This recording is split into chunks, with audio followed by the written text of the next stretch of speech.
everybody. Welcome to another episode of the Immersive Podcast. I'm Tyler. I'm here with Adam Apollo. He is one of the brains behind Core Nexus, a unified physicist, as they say, a galactic DJ. He's the co-founder of Unify.org. They're an organization. They've done at least over 100, right, Adam? Events and such worldwide for their cause, which we'll get into a little bit more. And he's also the CEO of Superliminal Systems, which is quite an amazing endeavor in and of itself. I see Adam as one of the rising stars in the bridging of science and spirituality, and I'm actually really excited to have him here. So welcome, Adam. Thank you so much. Thanks so much for having me, Tyler. It's good to be here with you on your show today. Excellent. Thank you so much. Where are you speaking to me from today? Yeah, I'm in Malibu. Okay. I live in LA area now, up in the mountains here, being close to the big pulsing heart of the masses, but also surround myself in nature is an important balance for me. Yeah. I'm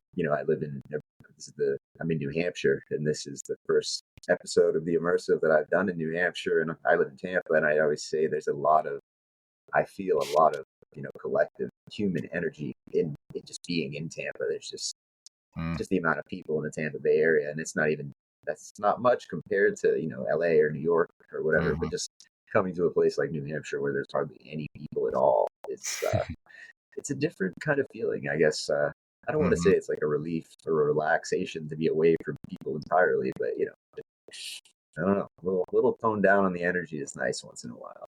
I mean, I'm sure you could probably very tactily feel the difference in nervous system intensity, just because we're electrical beings, we're electrical bodies. So cities have a massive electrical field and charge, not just from the cars and the buildings, but from all of the people and the states of emotion that all those people are in. I love getting away a little bit, and New Hampshire is beautiful. So good on you for setting up your studio out there in the boonies.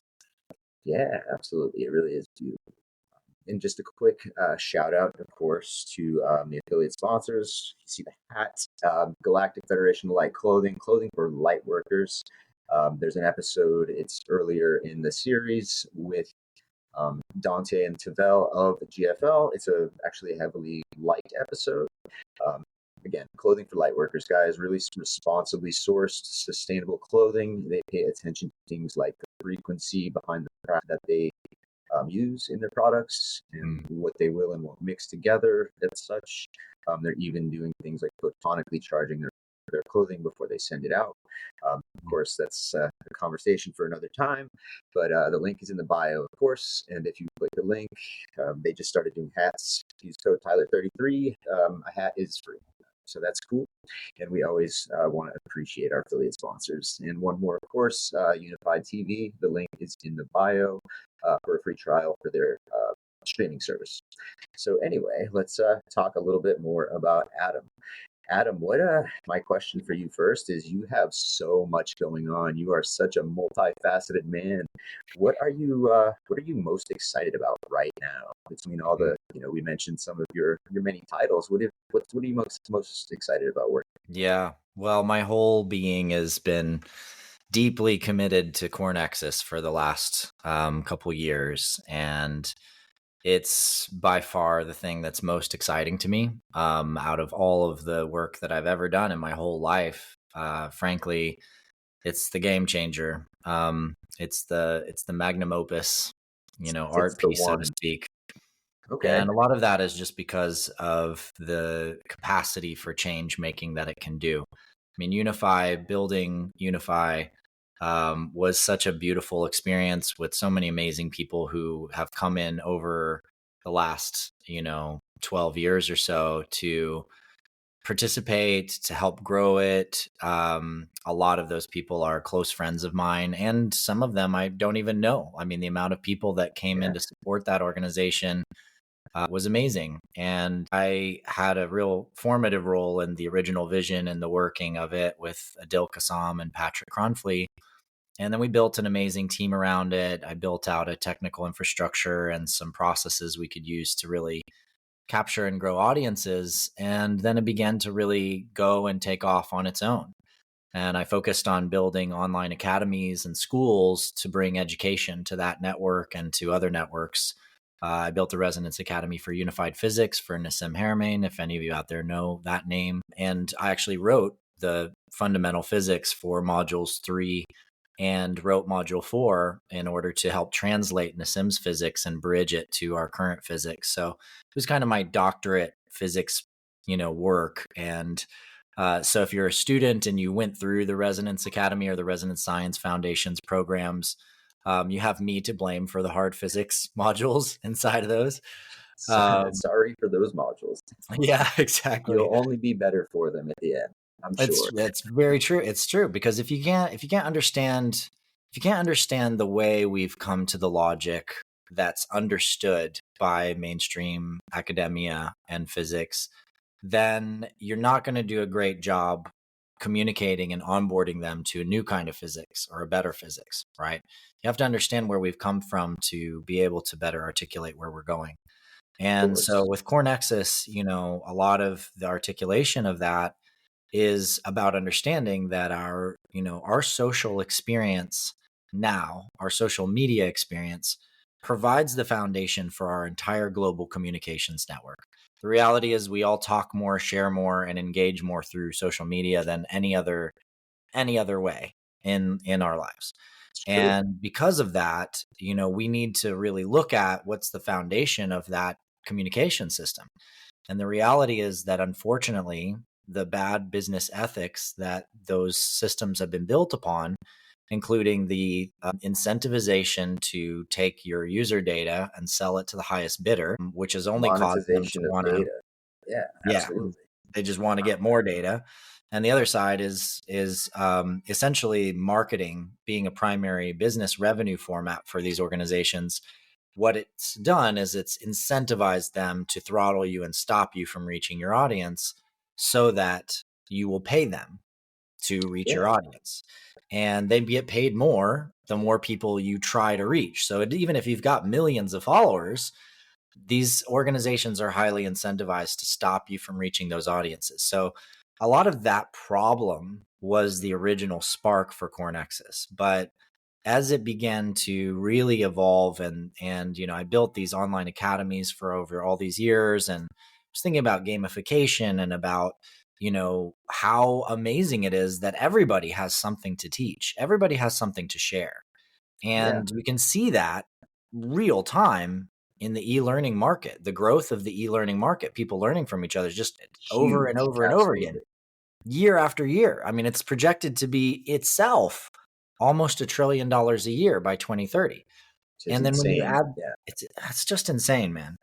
It's a lot of dollars. Yeah, absolutely. It's a lot of dollars. And when you put that together with the dynamics of digital product sales, which is really just people selling media, podcasts, things like this, audio feeds to each other, that already is over $1 trillion a year. And I started to think, well, that's a great way to empower people, because anybody can be creative, right?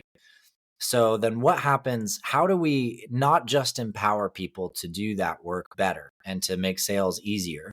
Meaning, what if they could sell their podcast or their video or their course right inside their social network? If we could do that, that would be big. Like, here's your whole social network. I don't have to try to pay Facebook to get you to my website, to get you in my mailing list, to pay Vimeo for my hosting, all the stuff, keep up all the plugins. If I could do all of that right there, like just like a post, but today I'm releasing a course, that would be sweet.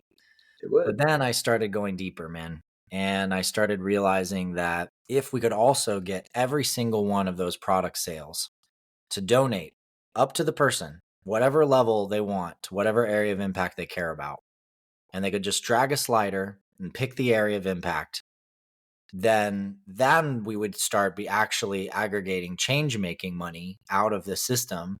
And I had this massive realization. It came to me straight from Goddess, so to speak, one day. And she was like, well, what about all that impact money?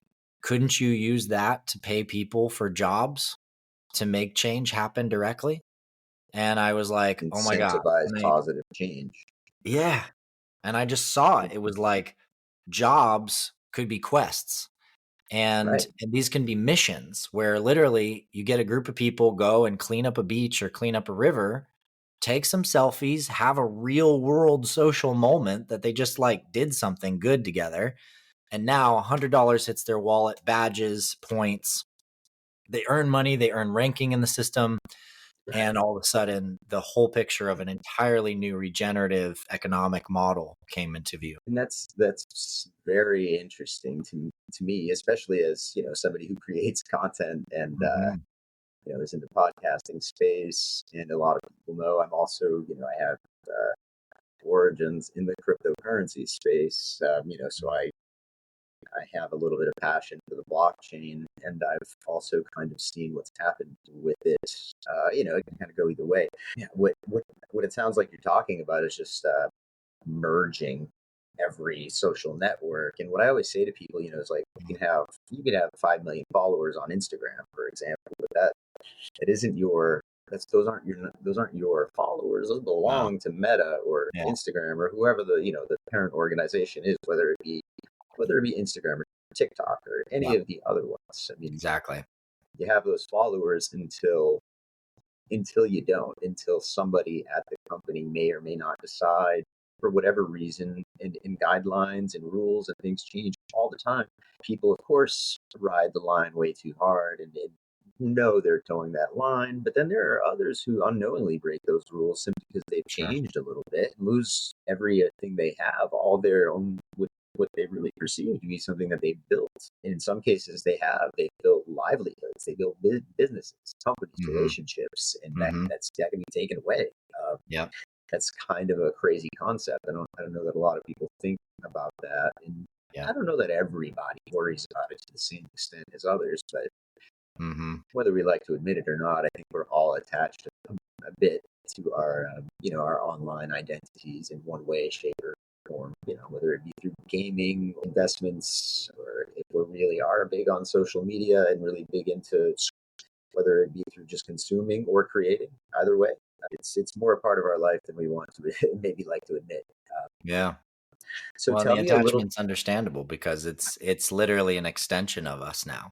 It It's is not absolutely a, you know, you can create fake pseudonyms and fake accounts and things like that, but then why? I mean, usually the only reason people are incentivized to do that is to try to game systems or to do spam or to do bots, and it doesn't actually help anything. It doesn't create any good relationships and or good dynamics. And so, you know, we've had to kind of learn the hard way as a human species here that actually having the ability to verify someone's identity and to know who they are is important, because if someone yeah, knows who you actually are, you're a lot less likely to go around on other people's videos and stuff and troll and give all these horrible things and say all these horrible things, because right, that's coming right back to you and everybody can see it. Just like you're not going to go do that in the middle of a city in hall building, in you know. public.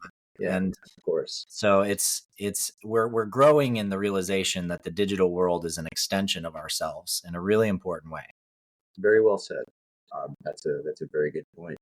And it seems like that's kind of, forgive me if I'm wrong, but that's kind of a part of what the mission is, and what the, you know, the idea seems to be behind what you're doing at Core Yeah. Nexus, is you've recognized that trend Hmm. and are um, trying to get in front of it, and but with altruism, Yeah. with good intent, with positive intent in mind, in a way of keeping people together, Hmm. incentivized to do good, and incentivized to be creative, incentivized to be Yeah. themselves, because that's also the world we're moving into, where people are realizing that Hmm. we are creative.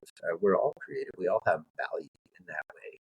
That's right. It's just whether or not we find it at age 2 or find it at age 42. We all Exactly. have passion within us. Exactly. Well, and a lot of these things are becoming more possible now than they've been before. You know, we've got these stages of the development of the internet that are kind of commonly referred to as Web 1, Web 2, and Web 3. Right. And the journey there, you know, is really just understanding the way that we've handled the flow of data and identity. You know, whereas where Web 1 is just straight, publish to a website. You look at a website, whatever they've put on that website is what's there, and that's the That's what you interaction. get. Whereas Web 2 is socially created content, and that's what we've been in with the social media world, where the content isn't made by Instagram, it's made by you or John or Jacob or Julie, and And then each of remade these by people yeah, are creating the experience that you're witnessing. But Web3 says, well, that's great, but there's still a problem with that. And the problem with that is that all of those individuals sharing are still sharing within a centralized ownership context, in which Instagram is the thing, or Meta is essentially the company that decides whether your post is okay or not. It decides whether what your information you're sharing is going to be true or not, or fact of checked or course. not. And who says who that fact checking group is, and who says, who's paying them, who's on their board, how does that work? There's a lot of 100%. really interesting problems that surface when you realize our communications are held in the centralized state. And so Web3 has this beautiful promise, which is, well, what does it look like when we actually, as sovereign individuals, connect to each other? It's really going back to the origins of the internet, of like, Self-governance. we each own and control our data, our space, and we're able to communicate with each other, share content with each other, and share experiences with each other. And, that's actually a really hard problem to solve. And even all of the blockchain work that we see right now mostly is not solving that problem. And the reason is because you still have a centralized ledger, and that centralized ledger, that one ledger that everybody has to save to, you end up with people essentially competing to get their data next into the chain on Yeah, Ethereum or on Bitcoin. right. And that competition is why gas and the costs of those transactions go up so high.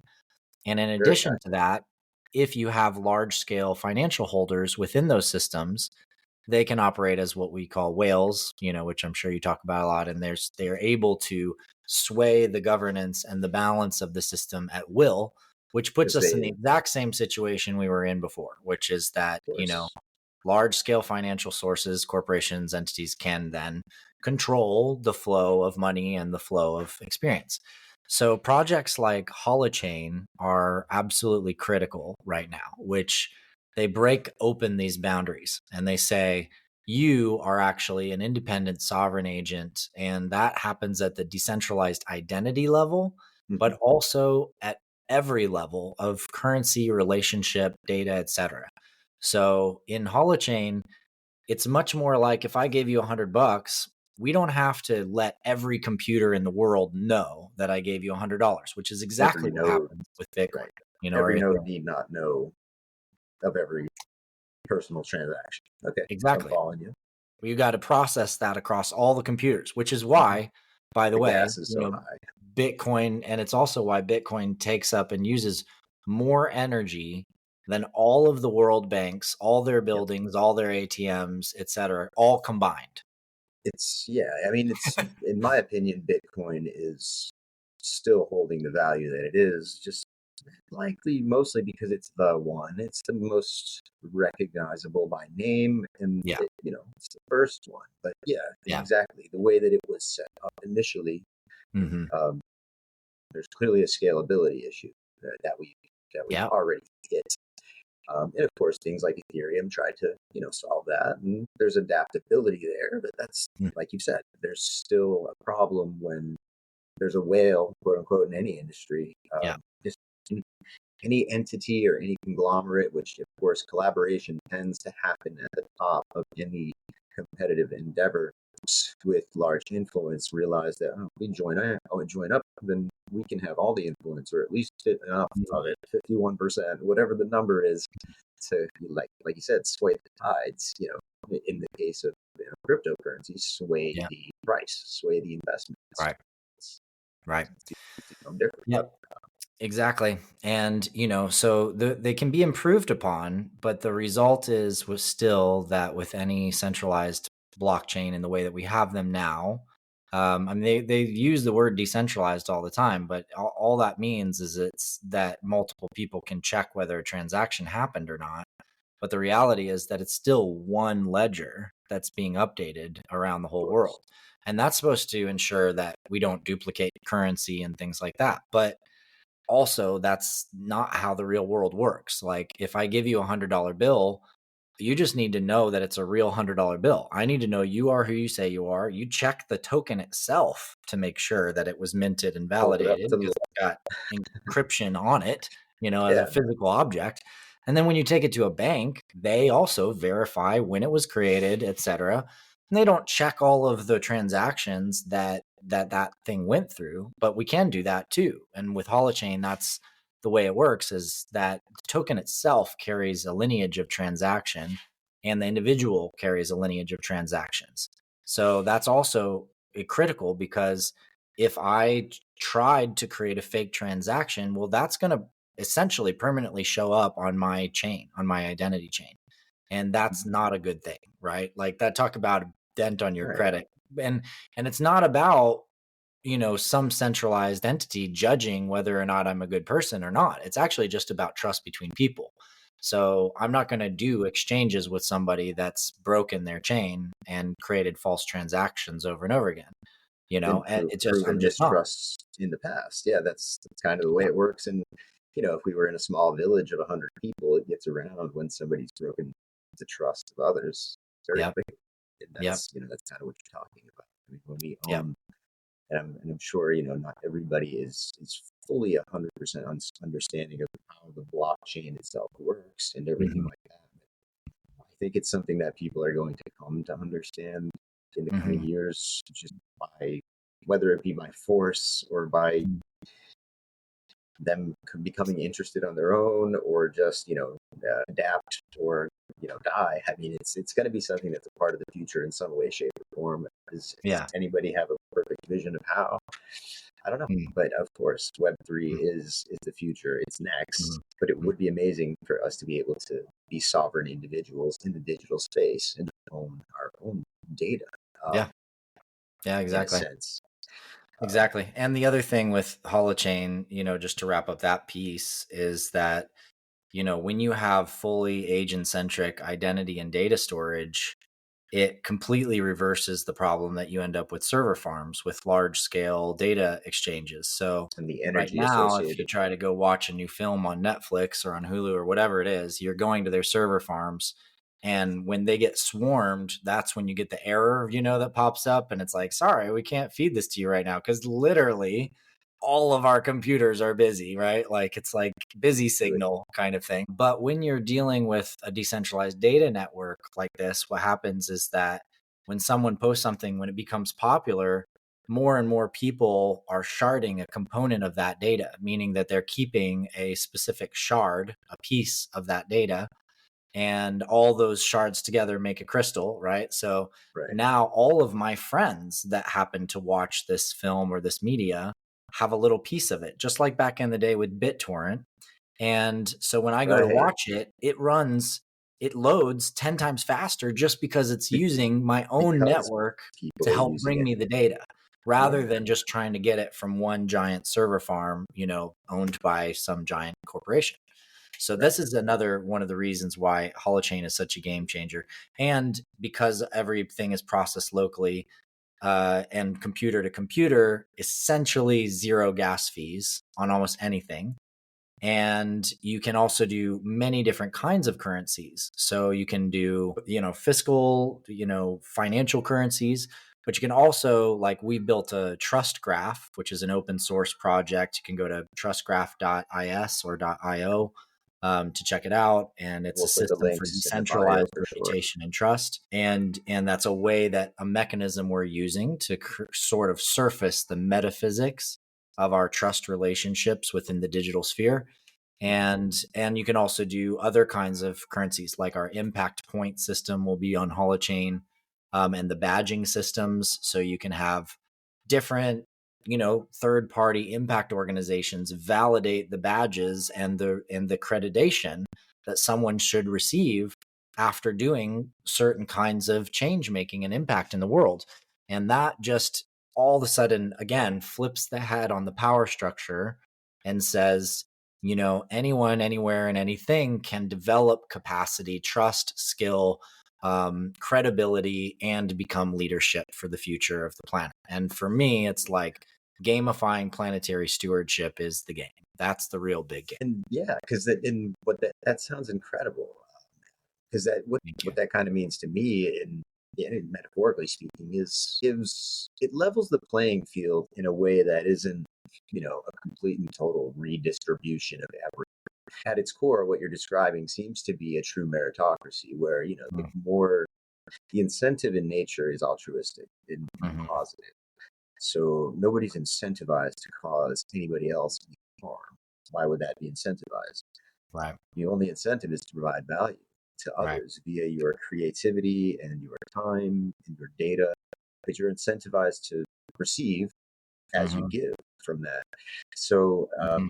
I guess it sounds like what you're talking about is, like you said, completely flipping it's on its head, where there's not really any catalyst for for bad actors to grow or to flourish, or for bad partnerships to form and Right. to conglomerate, because everybody's got everybody's best interests at heart. Because at the core, everybody's got self-interest at Yeah. heart. I mean, and that's okay. That's not Yeah. selfish in and of itself. We should Sure. care about ourselves. Right. That's the first step towards being able to truly care about others in a system where it's rewarded to care about yourself first, and also know that there's a responsibility to care about others to be rewarded Mm-hmm. for it. It sounds like, oh, isn't that the way it should be? Mm-hmm. But then we Yeah. look at the current systems that we operate in on an everyday basis, for the most of us, for a lot of us out there, and Mm-hmm. probably a little bit of a gap between what I just said and what we really experience on a day-to-day basis. Yeah. Well, I mean, people will be people, and people have trauma, and people act out of that trauma and create harm on other people, and that's a real part of life and reality. But we also don't have that many structures in our society and culture that actually incentivize us to work through that and to grow and to build trust and to start simply and actually create stronger trusted relationships. And and that's actually how the real world works. We don't do business unless there's trust. We don't do Right, exchange unless there's of trust. We don't course. invest unless there's trust. We have to build trust. This is crucial. That's and absolutely and and it doesn't work to build trust in some kind of centralized model that there's somebody out there that's got the big levers that gets to say what's trustworthy and what's not. That doesn't work. Like, real life is all about you, your lens, your particular lens. We call that agent centric lens in the Holochain format. okay.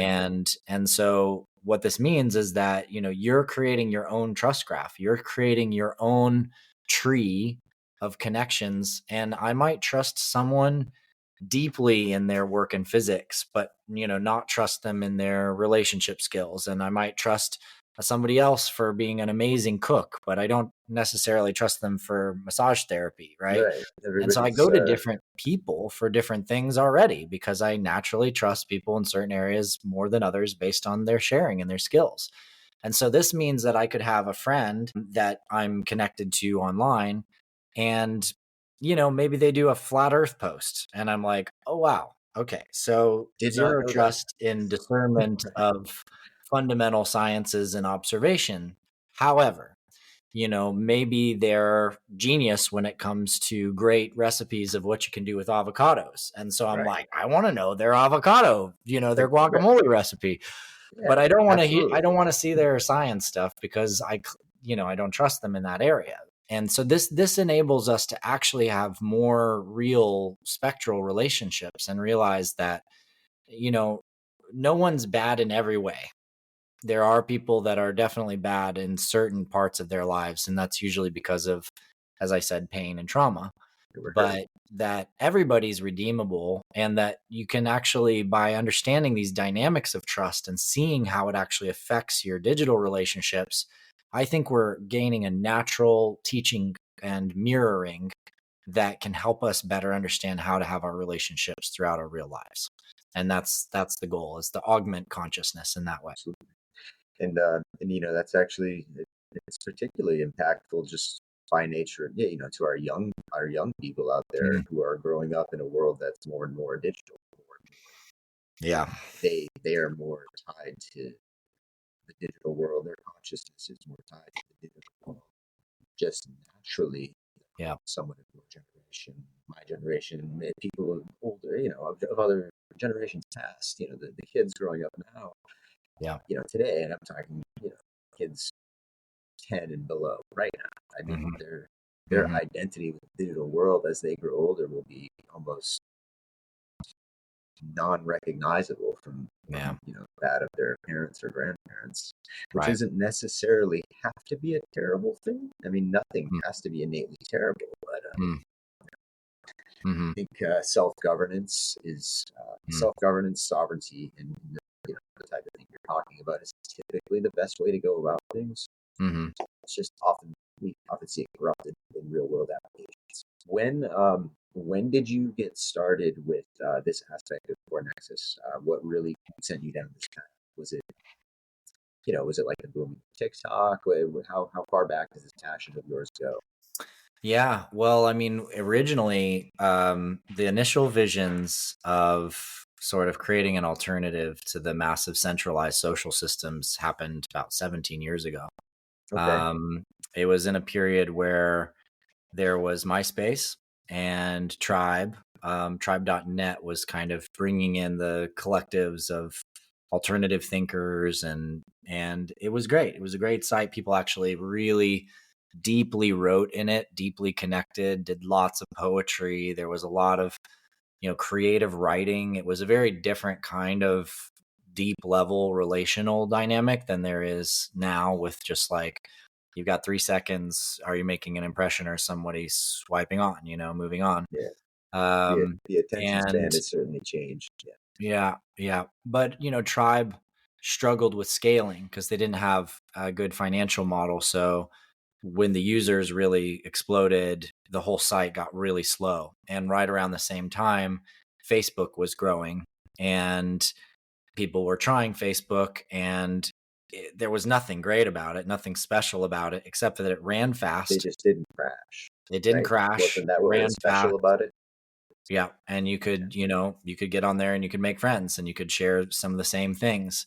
And so Facebook kind of took over where MySpace failed by being almost too flexible in terms of the look and the feel. It just got noisy and all the GIF images and the crappy Right. background. It just kind Yeah. of got like, it just didn't feel that clean and good, and where Facebook was simple and clean and Sleep. seemingly a good interface. And so everybody jumps on, and, we were looking at it and we're like, this is interesting. So we're moving from a massive centralized network that's giving everybody total freedom to do whatever they want with their page, but it's like so unwieldy and there's no education about it. So most people's pages look like crap, to a very sterilized system, but that was designed and developed by a guy who basically was just trying to create hot or not systems at his college and figure Yeah, a out, lot of us have seen the who's movie. cool, Yeah. like who's cool at school kind of thing. Yeah. And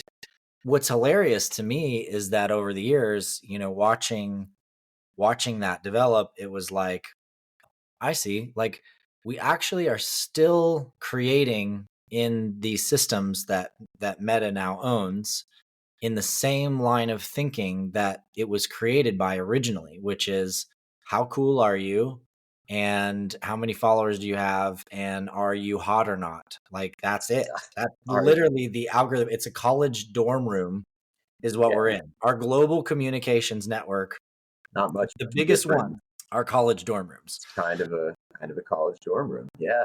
Yeah. Yeah. Well said. And then you look at Snapchat, and Snapchat is actually like an example of a middle schooler kid with his friends who's burning ants with a magnifying glass, and sticking stuff like making bags of poop and then sticking them in their neighbors' mailboxes and stuff. That's Snapchat. Right. And I've that's heard the level of Snapchats consciousness can there. be pretty brutal on the young ones. I have, young cousins and Yeah. things like that in my life, and I hear some of this stuff that goes on, and it's like, wow, that is Yeah. awfully brutal compared to when I was 12 years old. But, Oh, I I know. mean, not that things weren't crazy then, but still, Yeah. it's Well, there was more always Ren and technology. Stimpy, which pushed the lines in a lot of ways. But When Really? you just ask anybody out there, if you have an open Snapchat and just gone to the feeds area where it's like all of their kind of featured feeds, just look at it. Just scroll through it. It's literally like an example of how you can play on all of the worst aspects of humanity in one place. It's terrible.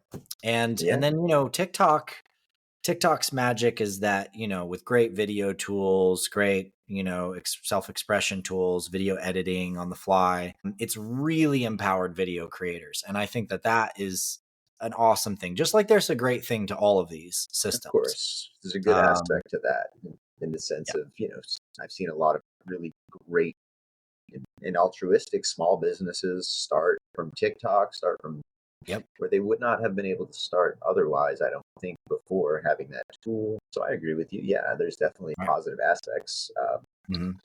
to these things. And of course, creators now, even on Yeah. that particular platform, are compensated just simply for getting getting attention, getting Hmm. views on their videos. I mean, that Sure. doesn't Yeah. sound That makes inherently sense. negative to people, but Hmm. there's a dark side, of course. There's a dark side. And, there's every one of these systems has its good side and the benefits that it's brought, and it's also had a very, very big dark sides. And the big dark sides you can see, and the purpose of my narrative and telling this kind of through time is that you can actually see the level of consciousness from which the platform is created and the state that the consciousness embodies in the creation of the platform. And, unfortunately with TikTok, it's like it's become the embodiment of one of the most powerful disinformation campaign delivery systems the world's ever seen. Because, all you got to do is have, try to kind of get a following by being very instigative and to cause problems or whatever. And or you can take your video, show a bunch of things, show a bunch of pictures, make a big claim, and now somebody thinks that And it that's can entirely the way that life is, or that's the way really reality is. quickly too. Yeah. It can And I really have, happen fast. I have a lot of people that I know that are on TikTok who's frankly the work that they're teaching to hundreds of thousands to millions of people is 100% wrong. And they've created a massive following of people who are literally just learning only, like, basically learning concepts that are going to be detrimental to themselves in the future.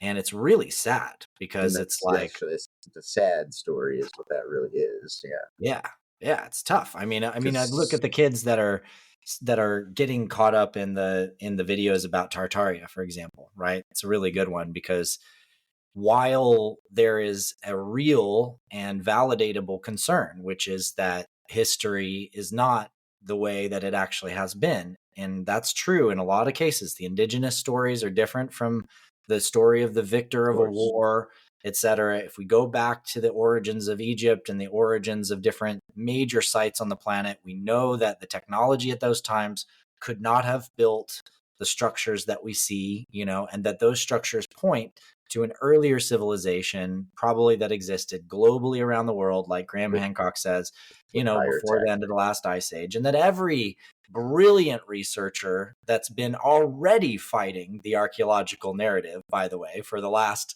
50 years Yeah, is this is not like a nothing new, new effort to reveal the true history, by the way, right? right? And so all of these people's work has shown that, yes, there was a civilization around the world that's not in our history, that's missing from our history books. That's true. But that's called Atlantis, and that's during the last ice age.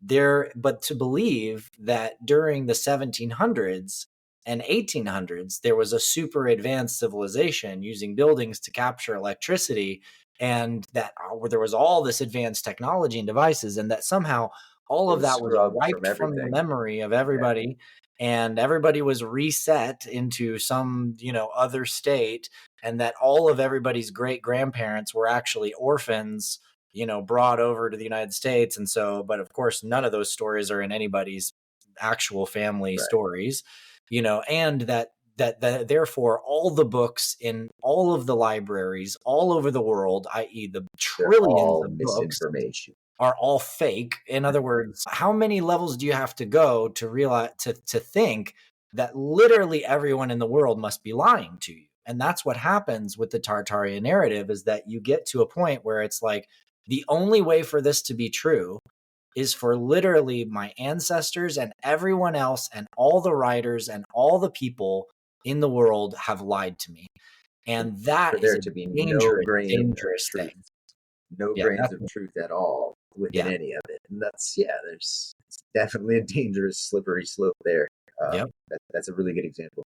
It's a great What way are to your isolate someone and separate them from the mm, rest of humanity so that you cannot learn and collaborate and grow. Because yeah, we learn, collaborate, and grow based on shared narratives of truth. and And the isn't it opposite, interesting that if you question someone who talks about Tartaria about any of the factual details, the first thing that you get is a visceral emotional attack meant to shut you down a and real claim that emotional you're evil or you're part attachment. of the cabal or you're a bad person. And the same truth was there for flat earth campaigns. The same thing was there for QAnon campaigns. And we can see that this kind of vitriolic narratives that are designed to divide, conquer, Tense. separate, and make other people your enemy, that is the very disinformation campaigns that these people are trying to fight against. And it was literally used against them. I say And it all the time. yeah, it's Divide and intense. conquer. It's alive and well. And That's right. that's so eloquently said, Adam. Thank you. Forget the phrase you used first, but I was thinking, wow, that's the exact opposite of divide and conquer. It was collaborate and forget the Yeah. phrase you used. Co-create, collaborate, whatever. Yeah. Collaborate or something like that. I'm like, yeah, Synergize, that's the opposite of make divide and conquer. friends. you know? you Yeah. know, um, and that's it's classic. It doesn't matter if those flat Earth campaigns, for example, the Tartaria narrative, the QAnon crowd, and such. And there's hundreds of examples through time. Maybe hearts were in the right place, and Yeah. such, but that doesn't mean that someone is immune from being taken down the path of Right. misinformation at almost any point during the the quest for truth. Right. So you have to kind of be that's what discernment is. That's what developing discernment is. And that Yeah. the necessity for discernment doesn't go away the further Mm, that you remove yourself from what you consider to mm, be the big lie or the matrix, living in the right. 3D society, and maybe you leave your job and you don't need you're an artist now and you're not living in that old world, but it's still a tie that we all have. Hmm. Well, we all need a thread to reality, right? We Mhm. all need some sense of a tether of what's real. I mean, Of even in the course. Matrix, it's like you break out of this illusionary reality and now you realize you're in the real world and you got to get nitty gritty about it because you're going to eat some slop for dinner and you're going to be in a, crappy ship or something. And so even there's like it's not that you leave the old reality and all of a sudden everything's Everything's perfect. flowers and perfect, but it is all about reality lenses and understanding. And the point that you make about coming from the right place in the heart is absolutely right. I mean, for people that have gotten convinced that the earth is flat, the impulse that's correct is that there have been lies told to them by NASA, for example. For And example. Yeah. that's true because we have records of the Disclosure Project covering all kinds of situations where there were extraterrestrial spacecraft systematically being removed from NASA images before they were released to the general public. Why? Because if you start seeing craft on all these things, it's going to get a lot of people asking a lot of questions, and it's not something that the government and agency 100%. was willing to engage with, right? And Especially because it's funny how they've dripped a little more information as the years have gone on with that stuff. sure, Those photographs have gotten a little better yeah, sure. consequentially, which is kind of interesting. Right. So, for example, everybody who believes the Earth is flat, they are right about the fact that there's been NASA photos that have been edited and that's happened. But Yeah, the testimony, the actual whistleblowing, and the actual real surfacing of what has been edited has nothing to do with the Earth. It has being everything to do flat. with Yeah, extraterrestrials, right, and starships and all of that. Which, as you're saying, we've had more and more and more disclosure, to the point of the Pentagon saying they've recovered off-world vehicles, and entities. this is a huge groundbreaking realization of itself, right? And Of yet course. another proof, by the way, that the Earth is not a flat plane floating inside of a firmament and that stars are fake, but that there's other worlds, right? And it's again the dynamics of relationship that get challenged. So when even though you're questioning NASA's ability to edit photos, well, does that mean that everyone in NASA is a liar and evil? No, of Right. course not. Like, you go to Ames, NASA Ames, you can meet people. They're nice people, they're smart people, they have great families and relationships and care. Does this mean that Of every pilot course. is lying when they Right. lie? Well, no. I mean, my friends and partners' parents are pilots, and I've been flying around the world my whole life. It's like, these people are not deluded, Everything and it's not a doesn't need joke. to be so cut and dry. It It's not doesn't. all, yeah, Yeah, it's just not the way it is. It's not the way exactly. anything is. And if Um, you really want to get down to it, the reality is, like, you can basically just go to any beach and you can watch a cruise ship go over the horizon. Just do it. You'll see the bottom goes down and then yeah, eventually the top. And if you were in the UK and the Earth was a total flat plane, you could look towards Mount Everest and you would see the Himalayas. you would You could see literally Mount see the Everest. peak of Mount You would Everest you would way see that above the clouds 30,000 foot rise. on a clear day because of a flat surface. Absolutely, you could see it. You could literally see all the way across the entire United States. Right. If you're at 40,000 I'd feet, be able way to see above the Rocky Rocky Mountain. Mountains. If you're in Europe in a 40,000-foot airplane, if the Earth was flat, you would be able to, on a clear day, absolutely see all the way across the country. And this whole story that it's distortions in the air or lenses, whatever, it's complete Right. BS. If it's Of course. distorted air, it would just be blurry. It's not blurry. It's over a horizon. So anyway, we don't have to get into that stuff, but It's it's a just a good level of example. critical thinking analysis, though, that's really the juice of what I want to get at, because it's great to question, but you have to continue critical thinking and analyzing all the way through Oh, yeah, until you get to the deepest, direct, verifiable personal facts that you yourself can go and check. that are And when undeniable you to get that, self. it's undeniably the case. Yeah. So I And have to me, it's that's yeah. I mean, because once you get to that point, I mean, I know myself. Once I know something to be true, once I've experienced something, it mm, no longer becomes a case of even wanting to convince other people that it's real or that it right. happened. That almost goes away, and it becomes less of an impulse than when I simply believed. Well, now I know, so maybe they'll know in time. It, Yeah. it almost kind of Well, and there's relieves me of pride in that that feeling. too. I think you're getting at also the pride of someone who discovers or thinks they've discovered a secret that nobody else knows. Right. And it's always feels good. It's like, oh yeah, I know for sure I that this is what's going insider to happen. And information. that, Yeah. QAnon really took advantage of that to say, like, oh, now I know who all the evil celebrities are and who all the cabal is. I know they're And all we going down. They're all about to be arrested. I'm ahead of the game. I'm aware of what's happening. And then none of it happened.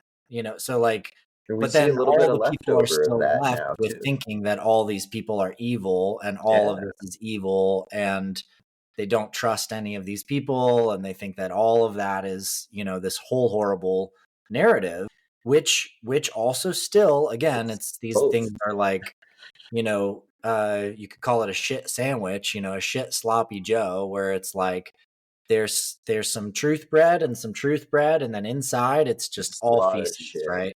Yeah. And so there's problems with child trafficking, there's problems with, child abuse, there's problems with, sexual abuse, and all of 100%. these kinds of things are absolutely real, absolutely true, and absolutely problems.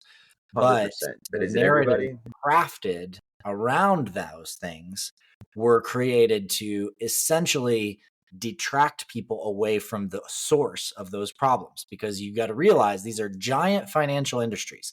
So they absolutely Right. have the financial power to create marketing campaigns that are literally designed to turn your eyes in a different direction. And that's exactly what's happened. And I agree heavily. One thing I also which ultimately to me is another definition of discernment. But I kind of say as a mantra, and I find Mm, myself repeating often that, there's always an intended response. Everything that I hear mm, from, from a group or from some body of influence, whether it be the news or, something, a publication of a major publication, something like that, there's usually, I must consider that there's a response intended from me. There was mm, something mm, involved in the production of that mm, mainstream piece that was, whether it be 1% or 99%, just a little mm. bit of a degree. Right. There's the aim to elicit a certain response from me, whether it be Right. emotional or, Yeah. just to get me questioning things, and not just me personally. I mean, I can only speak for me. That's why I'm saying me. But Hmm. I think if you just put on any network piece of news, there's of course a reason that's put out, and there's a Hmm. I would think a desired upon response from Hmm. the the viewers. That's kind of Of course. where we're at. It's Yeah. undeniable. I mean, that's marketing, isn't it? That's Yeah, that's exactly what marketing. marketing is all about. So It's to think creating a that's not response. happening, under the in between the lines, to think that that's not under our noses and not being fully disclosed, like everything that's a marketing campaign must be labeled as a marketing campaign. Like that's silly. Like No, things can be masked as anything and can really that's right. just be information or disinformation campaigns. That's right. And I wanted to ask you, because you mentioned the disclosure project there. Mm-hmm. And of course, I think I remember you saying something about actually being at that first National Press Club event that Dr. Greer threw in or put Mm-hmm. on, at least in 2001. Is that correct? That you were there? Yeah, I wasn't actually at the press club in DC at that time. Okay. But I had a friend who was, and Okay. who brought back with him, essentially a black VHS tape, a recording of the whole conference. The That meat was my of it. first introduction to this closure project, was Okay. watching that tape. I still have it actually. I'm packing for a move, and I was like, oh my gosh, there it is. That's cool.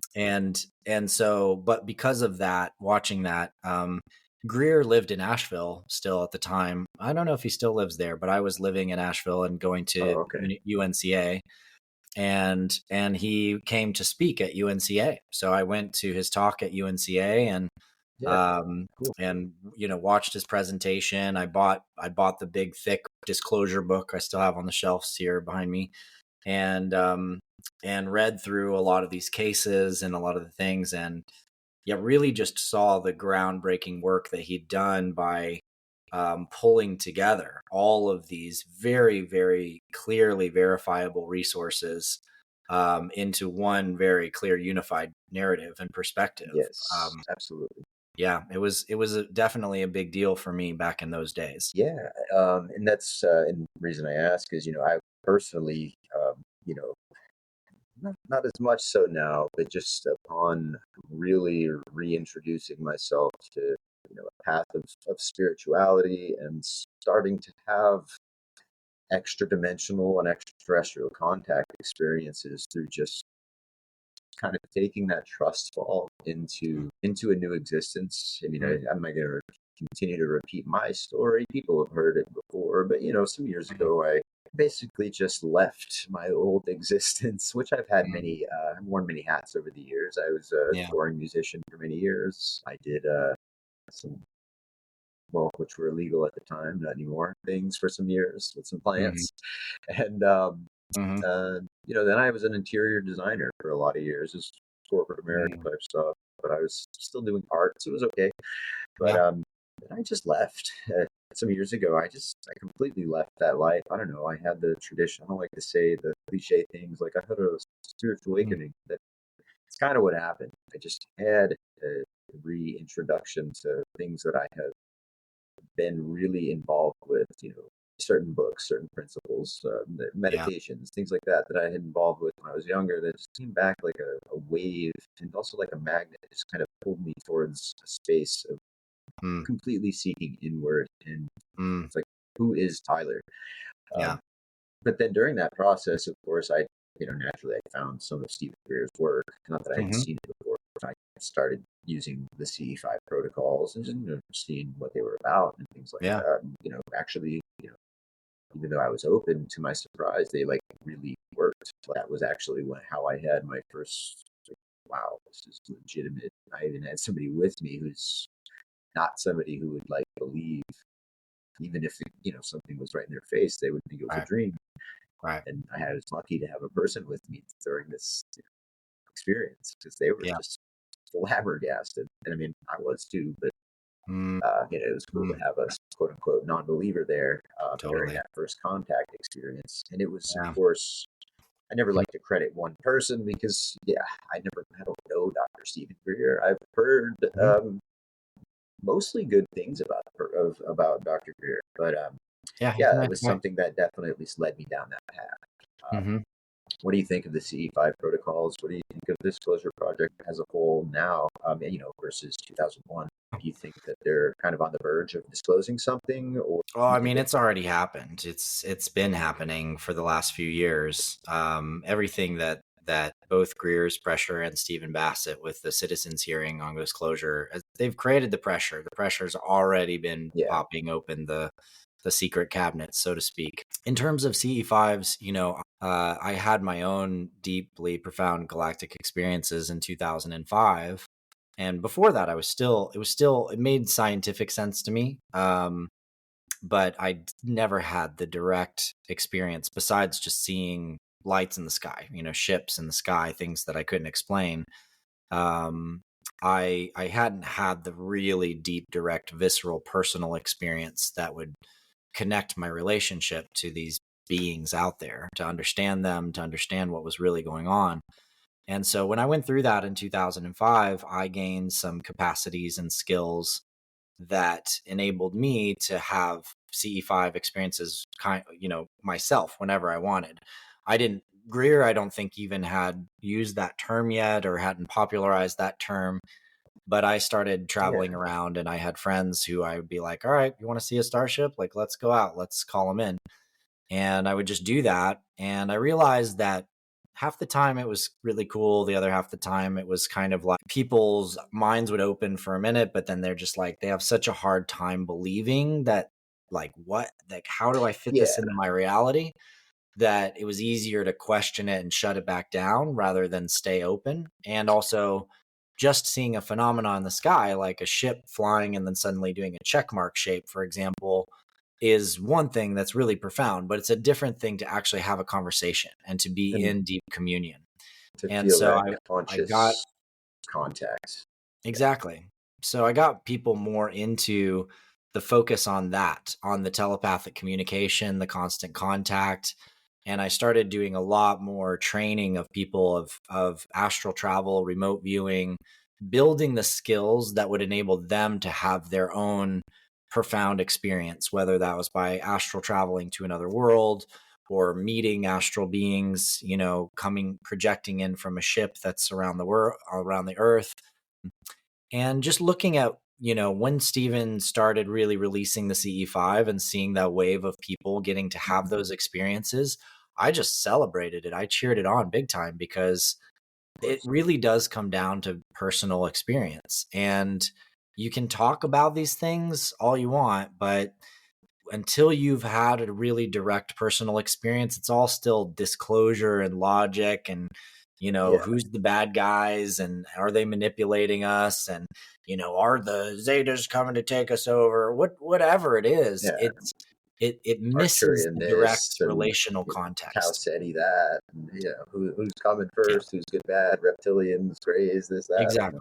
And when you Yeah, start actually having direct contact experiences, you realize that basically, all the species in these ships that are hanging out around the planet all have our best good in mind. And even species like the Zetas who have, some limitation to their individuated nature and have gone through a large recovery process for a long time. Most of the engagements they have with humans on Earth are with their own souls who incarnated here and they're doing work with their own people. It's not even some weird experimental external thing. And that mm, a yeah. lot We of the forget we're narratives just that meat we've been suits. given And this is what Greer said back in 2001. And it just became more and more obvious to me over the last couple decades that 90% at least of all of the information that comes out through whistleblowers and whoever and whatever in this space is designed disinformation to make you feel a specific way. And usually you can do the diligence yourself by asking one question. Does the way that this information makes you feel make you want to have a stronger military with a space force that can protect us? Or does it make you feel trust that there's a larger global community of life that's thriving and beautiful that we can become a part of as a family? Like, you either go love and family route, or you go fear and military industrial complex and space-based weapons route. And Werner von Braun, on his deathbed, this was one of the best parts of the Disclosure Project, was Carol Rosen disclosing that Werner von Braun, the guy who invented rockets, literally on his deathbed, he's like, they're going to play the terrorist card as the third card, and then the fourth card they're going to play is going to be the extraterrestrial threat. And they will try as hard as they can in every way they can to make people believe that the aliens are going to come kill us. Yeah. And we need to build space-based weapons, because if the military industrial complex has the space-based weapons, they can target anyone anywhere on the planet, and they have global control instantly overnight. And with technology that we don't even understand, it doesn't have to be the form of a missile. It could be in the form of, I don't know, but how deep things like MK Ultra and things like that were developed. Personally, I have not the understanding, but I have the belief that those things, weapons that weapons of frequency, weapons of biochemistry, weapons that we may not necessarily see, hear, smell, whatever, just as those things can be used for good, they can be used by bad actors for control, or to create fear, to divide, all that stuff. Exactly. So, exactly. Absolutely. And the good versus bad, question, around any of that stuff is a really fascinating one, because all you have to do is look at what the underlying motive is. If the underlying belief and motive is that these people out there in the world are dangerous and they're going to come kill us, and there are always going to be people trying to come kill us, as long as that's your lens, you're always going to be building things to kill other people, period. And you're going to want to get better and better at it. And you want to be so good at killing people, you can do it anytime you want with no holds barred and no, repercussions or whatever. No attachment. And the outcome of that is basically a traumatized and psychotic human society. And frankly, a lot of what's happened, in the Gaza Strip, we can see the psychosis. It's so obvious.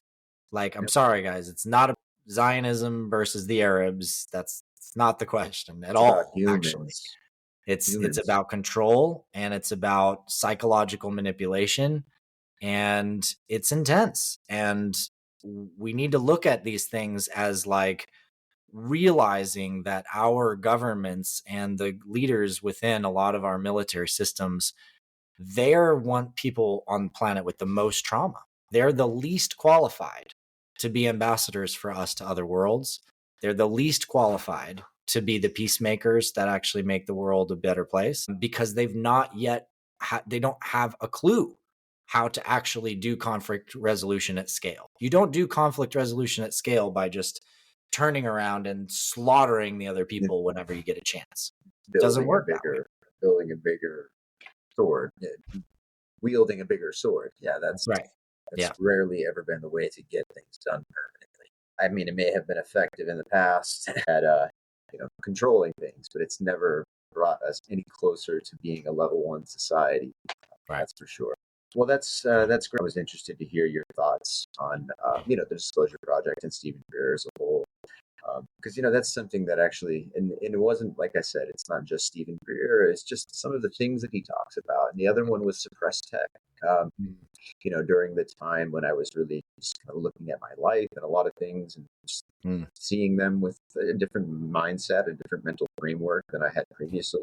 My mother was diagnosed with cancer at the time, and she was young. And sorry to hear that. So I got a I got a pretty good look inside of course, everybody was looking at big pharma at the time. Yeah. This was around the time of lockdowns and stuff. Right. But also, I was getting inside scoop and the inside view on, quote unquote, big cancer. And there was a lot that I saw that I met a lot of great people. Not to say that there isn't amazing people working in that field, but I also saw a lot of policies and frameworks and Yep. just, and some individuals too, but mostly policies and frameworks and systems that forced even the most well-intended of people to not act in what really would have been the most well-intended way. Yeah. And it just really opened me up and to things. And of course, I'm Yeah. involved in. I'm planning the holistic. I this third year in a row. I live in Mm. Florida. We do the whole, me and two other doctors. I'm not a doctor, but me and myself and two doctors. Mhm. We throw the holistic health summit every year in Tampa. This Nice. is the third year we're doing it. So Yeah. it's always, people who are kind of on the cutting edge of frequency healing, med beds, Hmm. holistic medicine, which is kind of an Yeah. oxymoron, but it's very frowned upon. But to get Mm. groups of dozens of medical doctors together to talk about that stuff Right. is cool. It spreads a lot of information. Mm. I learn a lot every time, and just working with these people, I find Mm. out about things that just you're not allowed to say that. Or even I'm not an insider. I've never worked for the DoD or had any kind of Mhm. military clearance or anything like that. But Mhm. just my personal experiences have shown me a little bit Yeah. of suppressed tech. So I just can only imagine what's actually true, from films like Unacknowledged and whatever else Greer has said, or in many others have said, not just Steve Greer. But Right.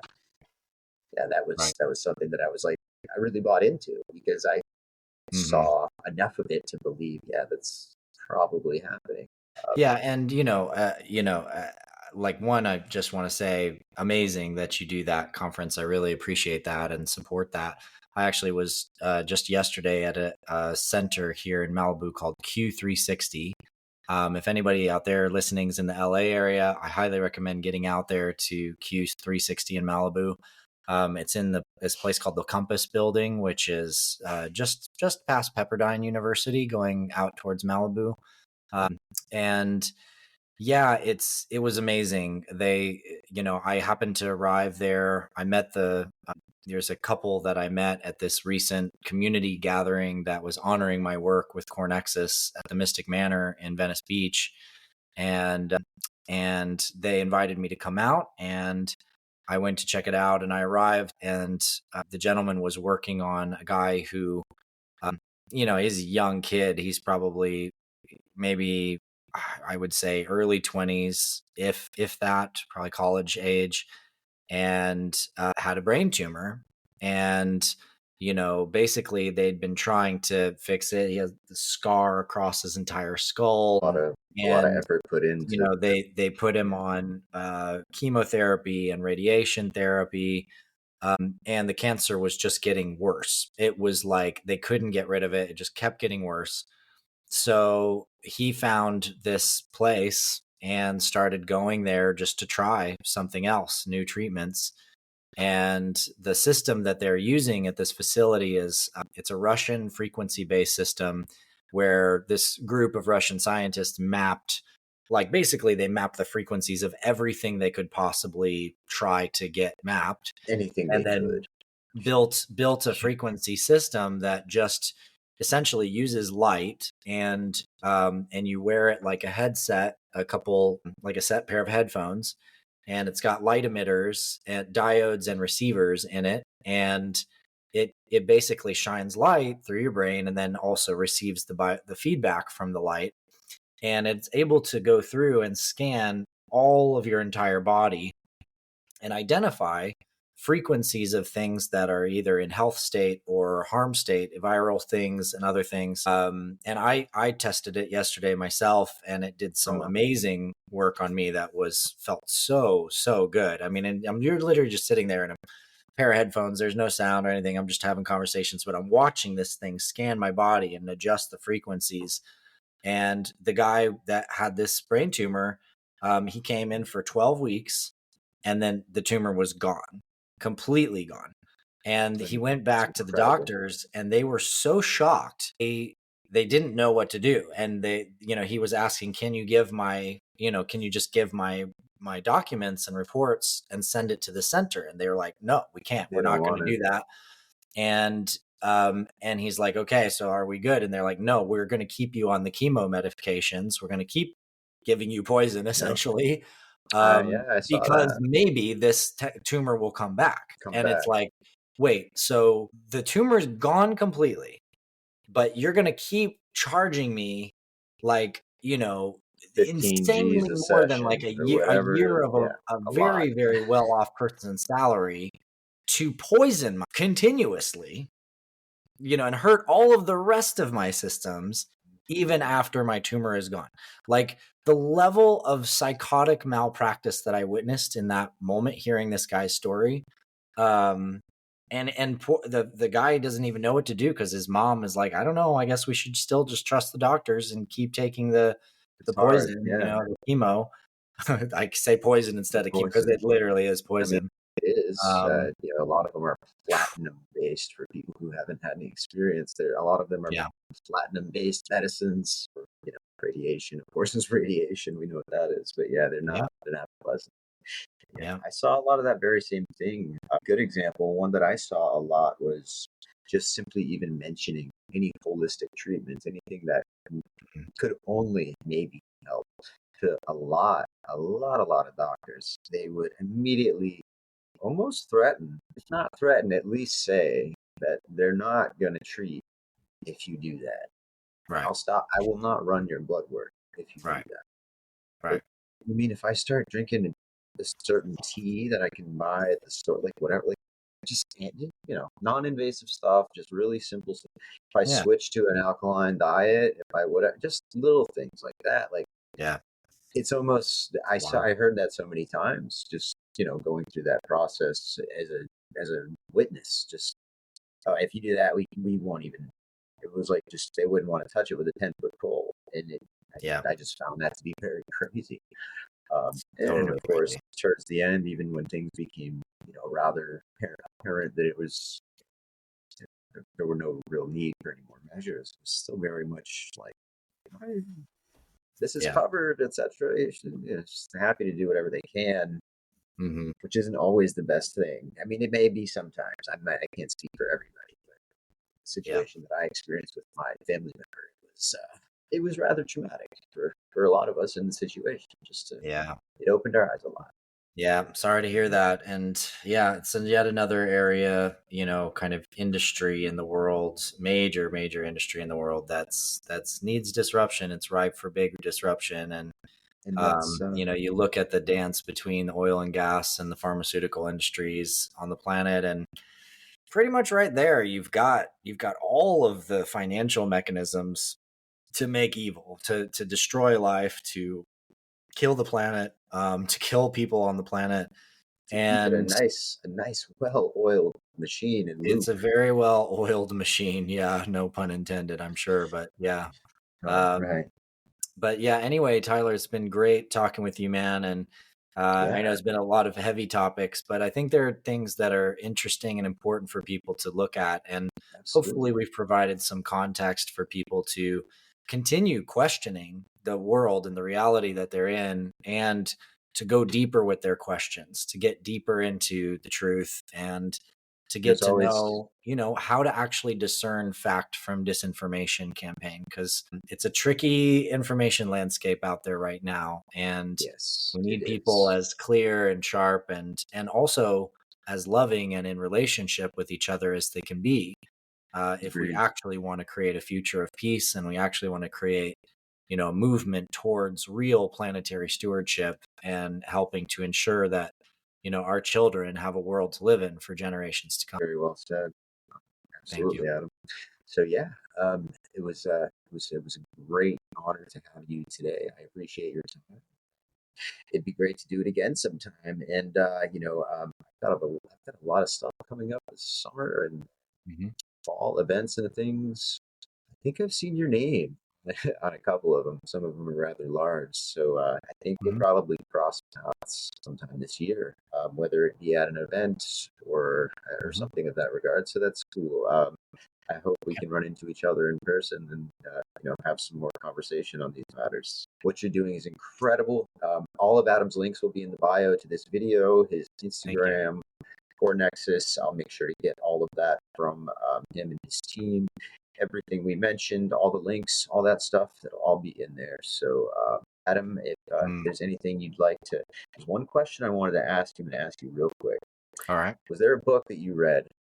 What was the book that you read in your life that was the most influential to you and what you do now? Oh man.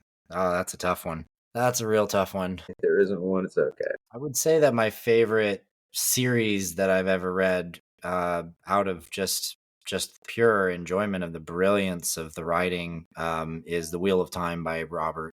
Okay. And there's a show now that they're creating. They're doing their best to kind of translate this massive 13 book amazing series into a TV show. So it Into a doesn't. TV show. They massively deviate, but the arc of The Wheel of Time and the journey of the characters, I'd say, is one of the most profound and beautiful, stories I've ever read in my life. And then I would also say that when I was in high school, probably when I was just discovering energy and realizing I had an energy body and trying to kind of navigate what is this that I found and how do I actually work with this, I was given a book called Light Emerging by Barbara Ann Brennan, who is Okay. a ex NASA astrophysicist, actually, who was studying the human energy body and measured 7 layers to the human energy electrical field at her job at NASA. And then she's in Right. a, like, a story is something like she's at a yoga studio and doing yoga, and they're like, there's 7 layers to the human, body, energy body. And she's like, wait, what? And Yeah. starts realizing that there's a correlation between her scientific measurements and this ancient system, Wow. and essentially becomes deeply inspired to create a school of healing. And her work, 2 books, Hands of Light and Light Emerging. Hands of Light's the earlier book. It's also extremely amazing. It's just groundbreaking work. And then Light Emerging is actually, I'd say, her great magnum opus of healing, because it addresses a lot of the fundamental patterns of psychology. It addresses the deepest levels of energetic dynamic that we face and deal with in ourselves. So it's a manual on how to heal yourself, heal others, heal the world, deal with different things. And to this day, it's still one of my most treasured books. Thank you so much for that answer. And I asked Pleasure. because one, I'm a big reader myself, and Mm, two, I think people should read a little bit more if they don't already. I think yeah, reading a good book once in a while does you good, and it's something that's that's right. maybe been lost a little bit to some. So Yeah, Adam, I don't want to keep you any longer than we meant to. Thank you so much for being here. I appreciate you. Yeah, thanks a lot, man. Have a my great pleasure, rest of your Tyler. day. Yeah, man. Thanks for having me. And thanks to all you listening in. And come find me anytime through my website, adamapollo.com, or just Google me and come connect sometime. Absolutely. Well said. Thanks a lot, everybody. It's another episode of the Immersive Podcast. This is your host, Tyler, speaking, and we are out. Have a wonderful day.